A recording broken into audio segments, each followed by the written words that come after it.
Today, I'm talking about anti-nutrients, i.e. the things that we put into our bodies with limited nutritional value, things that do more to work against our health rather than amplify it. We're thinking about things like sugar, things like alcohol.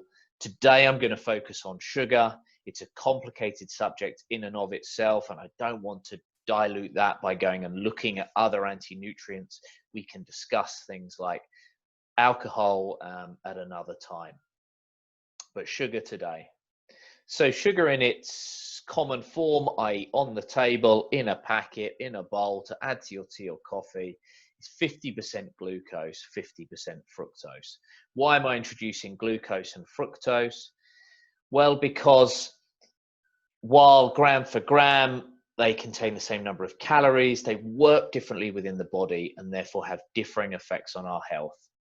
Glucose has the greatest effect on blood sugar and therefore insulin production, and it's your body's preferred carb-based energy source because it can be used immediately for energy by your cells, stored by your muscles and liver as glycogen to be used for energy later. But if we consume more than we can immediately use or store for energy, it will be converted and stored by the liver as body fat. Over time, this excessive glucose consumption and therefore insulin production can lead to insulin resistance, where your cells stop responding to the hormone insulin, which can ultimately result in type 2 diabetes and other diseases of metabolic dysfunction.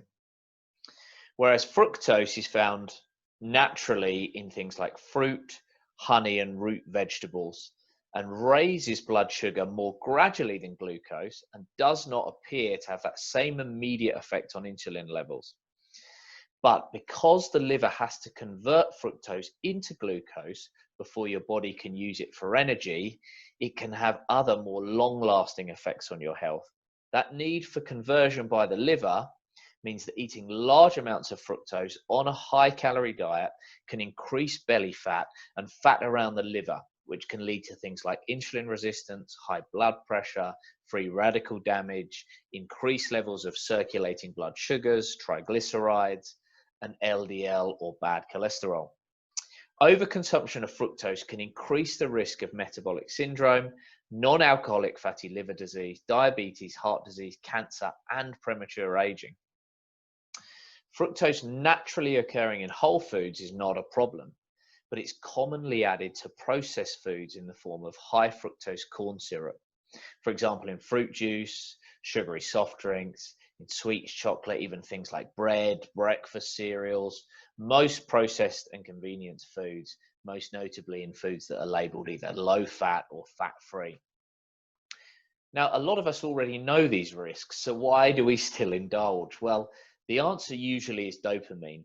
It's the anticipation of sugar that lights up hedonic brain pathways. What does that mean? It means it's addictive. Repetitive behavior ingrains habits that can lead to dependence. What's more, fructose has been shown to increase the hunger hormone ghrelin that may make you feel less full after eating it. Now, how do we reverse these habitual behaviors? We do that by changing the beliefs that reinforce these habits. We have to look at our self-talk. Start to challenge your self-talk around sugar.